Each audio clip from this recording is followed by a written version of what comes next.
Hey, Scott Jordan and Mark Warner here. Happy New Year. It's 2023. Yay! I've already written a couple checks and stuff with the wrong date on it. So it's what's it take, like a month for you to forget about the fact that you're in another year and you're not using the previous year and all that? Is there a statistic like that that No, says it takes the average probably, person so probably. long to adapt?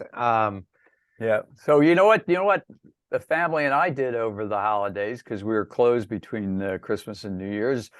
I shackled my kids to the sofa and forced them to watch all 59 episodes of Jancast, and instead Let's of just say streaming you Yosemite or one of persuaded. those. Let's say you persuaded your kids to watch Jancast.com. I persuaded them to sit down, Yeah. and then I locked them to the sofa, and since on average our shows are about 20 minutes, that means it was a good part of the day to watch all those. So you and the family watched all Jancast too, Mark? Yeah, all 59 that we had posted, we went through. Of course, there were times when we could use the fast forward, Yeah, because I that's already true. knew the jokes. Yeah, good point. Good point. Well, we're reviewing 2022. There, I almost said the wrong year again. So the first thing is I I came into work today. I was able to fire up the fusion power in my Volvo, and it got to work in like 3 seconds. It was amazing. Yeah, Scotty would have been like really pleased with that, beam me in. But the interesting thing, that is the big news for Yeah. 2022, but obviously it's a tip of an iceberg. I mean, currently it produces enough power to like flick a bic. So it isn't going to be, powering a Volvo around too soon. Yeah, I think the results But it is were big news. It is big news. Yeah, the results were it generated just a little bit more power than the millions of dollars in power that went into it. So I guess it's promising, but I can imagine it will evolve into something for sure. So it is significant. yeah. And of course, I think that was the plot of some movie like Cold Fusion. It was some like I forget what that was. Yeah. Well, But speaking of cold, you dodged a bullet, didn't you, in 2022? 2022, I came close to death. I was caught in Buffalo during the Buffalo 6-foot snowstorm that The first shut storm. down the first one, but that shut down the football game. And yeah, that was eye-opening and rather horrific to see that another subsequent storm hit in December, because that had happened back in November. Yeah. And the one in December had a huge loss of life, so that was pretty sad. But that's newsworthy to talk about for 2022. That was pretty big news. We have a lot of friends in the upstate New York area. Well, I've heard from a couple of politicians that this is obvious proof that global warming is not really happening, because otherwise, how could we get so much snow and all that? So let's just move on. That's not that's not accurate. Well, that's the typical. So global thing. Global warming causes catastrophic weather events on both ends of the spectrum. So it's actually indicative of the fact that we are warming the planet. So, but I did hear that too, Scott, and it made me chuckle. I was like, that's not right. Yeah. That's not... But anyway, some of the other things that happened, Scott, that was like remarkable is that we repurposed the Bullen broadcasting studio. Yeah. Temporarily.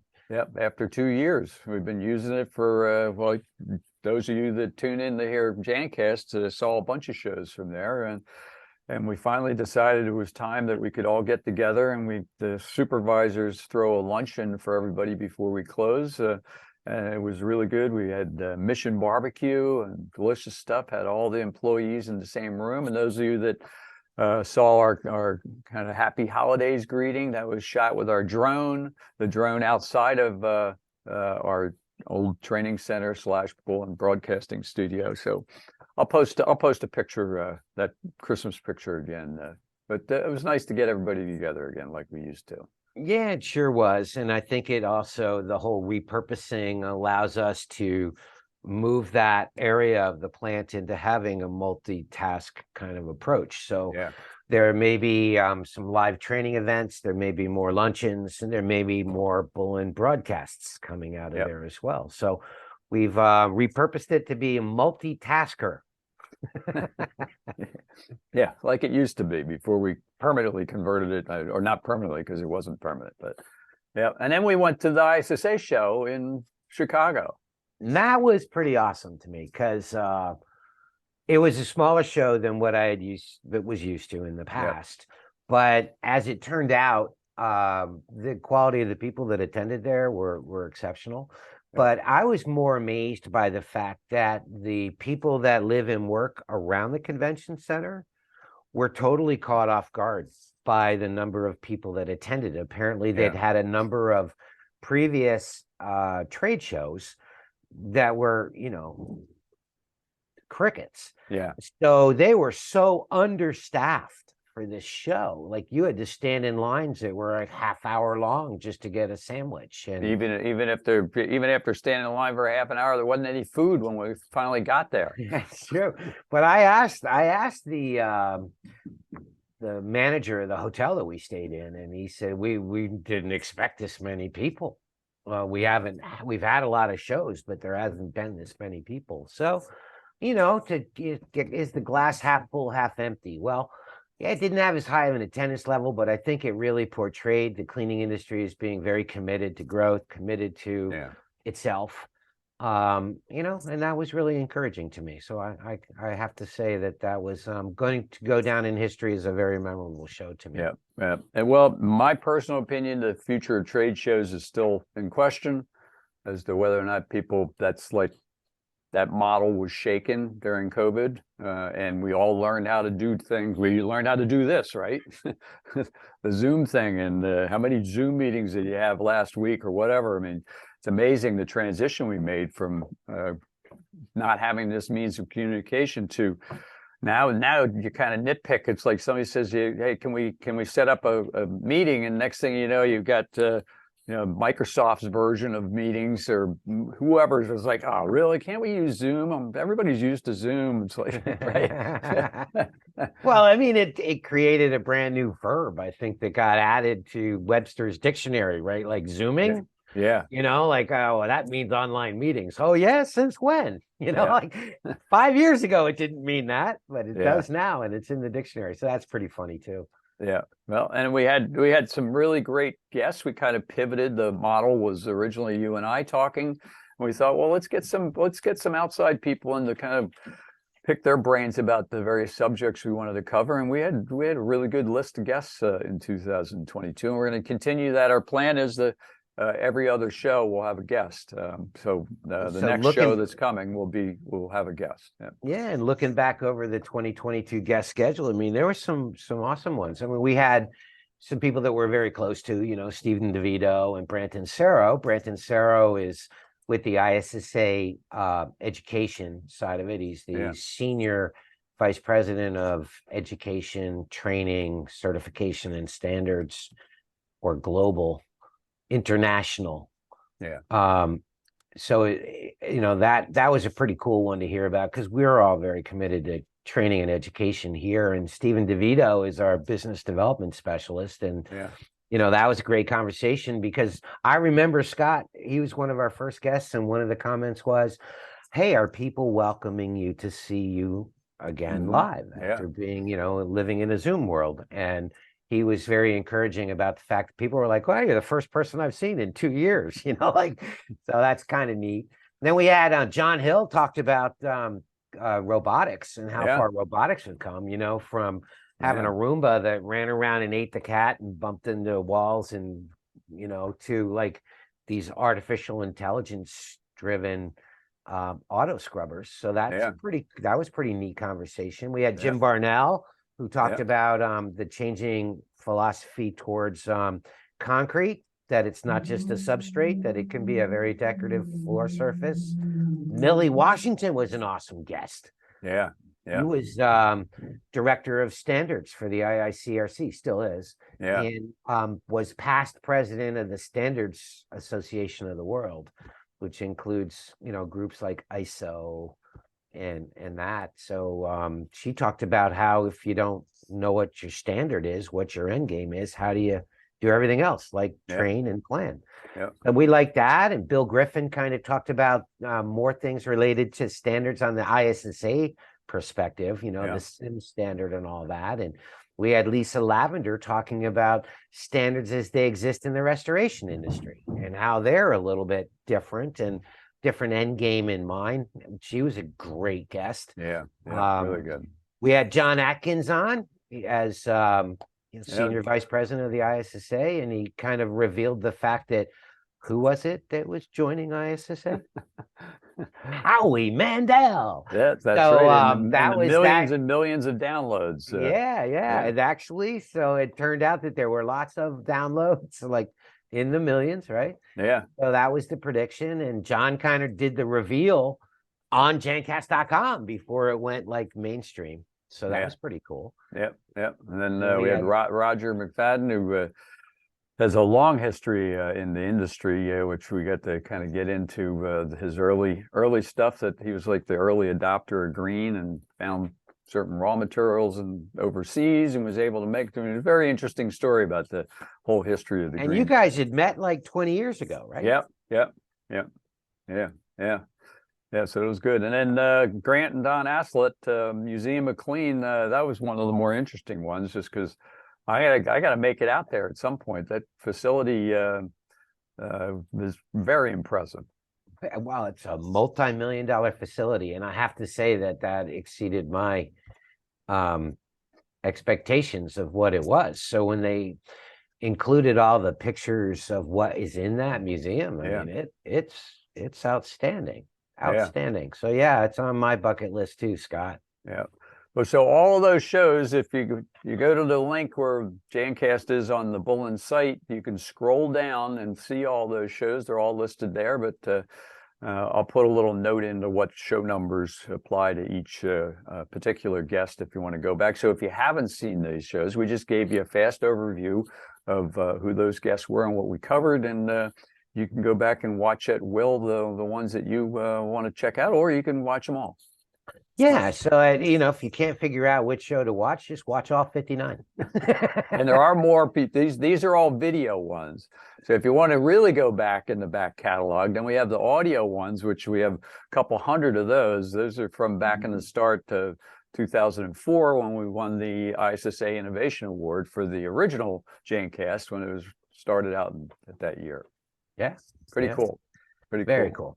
So what else is going on? The other biggest news of 2022, obviously, is that being still involved with COVID, and who would have thought, from March of 2020 that we'd be sitting here going into the first quarter of 2023 and COVID still in the news and still impacting the world. And right now, Scott, the biggest issue regarding the COVID is all the variants that it's created. I mean, there's been a dozen different variants, some of them more contagious, less lethal, some potentially more lethal, less contagious. I don't know.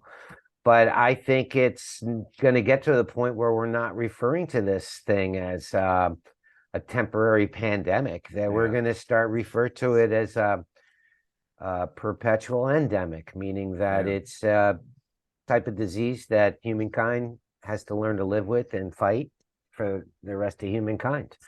Right? That's endemic. But the latest one, Scott's XBB 1.5. That sounds like a car. It does. It does. Or it sounds like a new Mustang XBB 1.5. Turbocharged, like 0 to 60 in 3 seconds. Some form of munition or something, like not to be confused with the gold BBs or the silver BBs.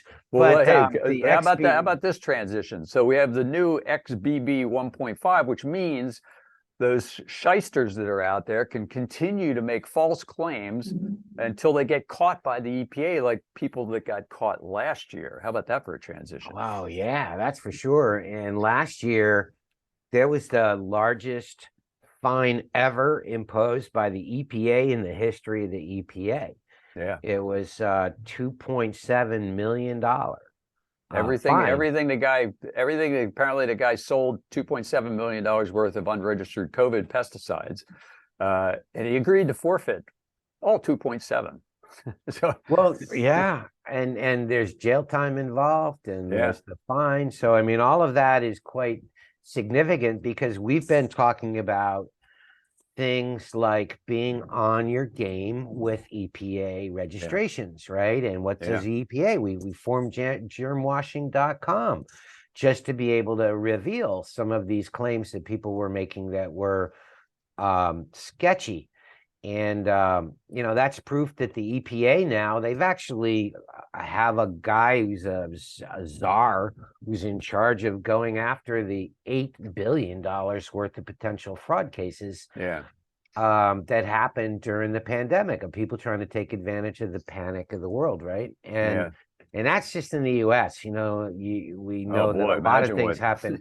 Imagine what's going on out of the U.S. Because we usually get people that a lot of these unregistered claims that people make. They always say, "Whoa, we have the test data from the UK, which doesn't do you any good in the U.S. But imagine what they're doing over in the UK." I mean, so these two particular ones we're talking about. The first one was the 325,000.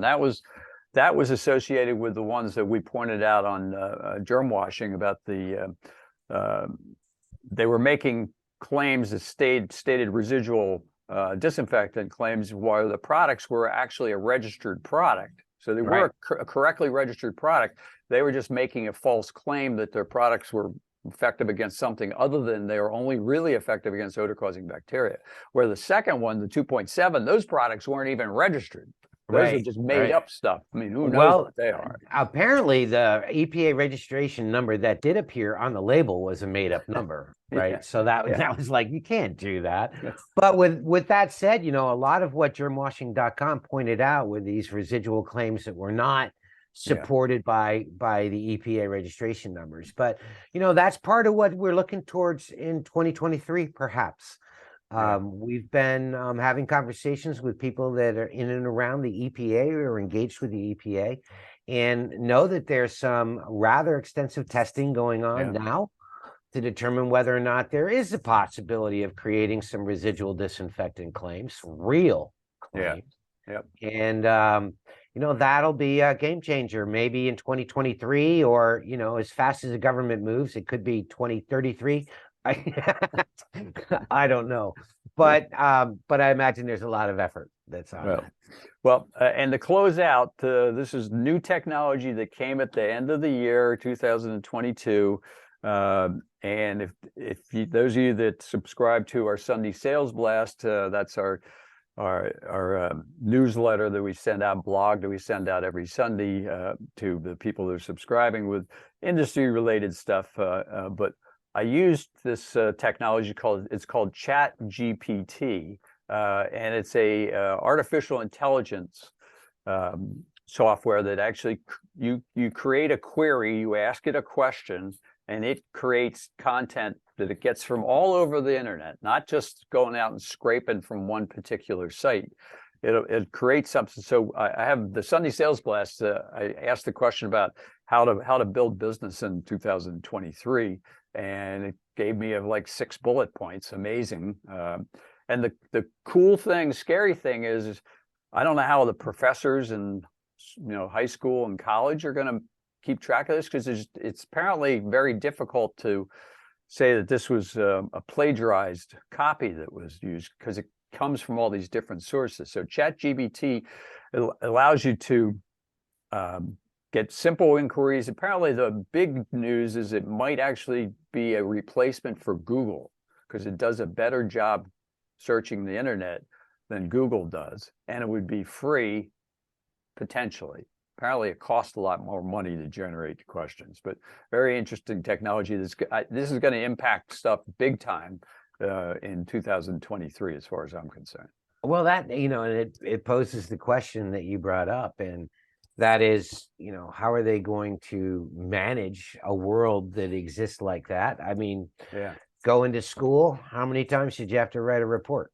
And what if all you had to do was just download an app? Now it's all about writing a good query. If you ask the question correctly, the ChatGPT will not answer questions that involve violence crimes and stuff like that, but apparently you can get around that by asking the question slightly different. But it's new stuff, but pretty exciting technology. So I wonder what ChatGPT thinks of fusion energy. yeah, that's a good one. That's a good one. So if anybody wants some more info on that, you can email us directly here. But I think that's it for this Jancast. We've covered all the stuff in 2022, and we're ready to go into 23, right? Yep, we kind of laid some tasty bait out there for the previous shows in 2022, and laid some tasty bait out there for upcoming shows coming at us. And you may be wondering why I keep using that term, because in Philadelphia, it's the home of tasty cake. Oh, there you go. Wow, nice. Right. Did you like that? Another good segue there. Well done. Well done.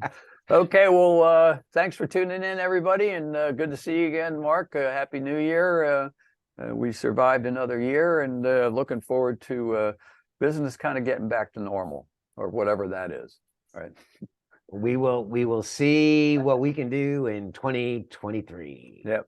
Okay. See y'all. Fantastic. Thank you, everybody. Bye-bye.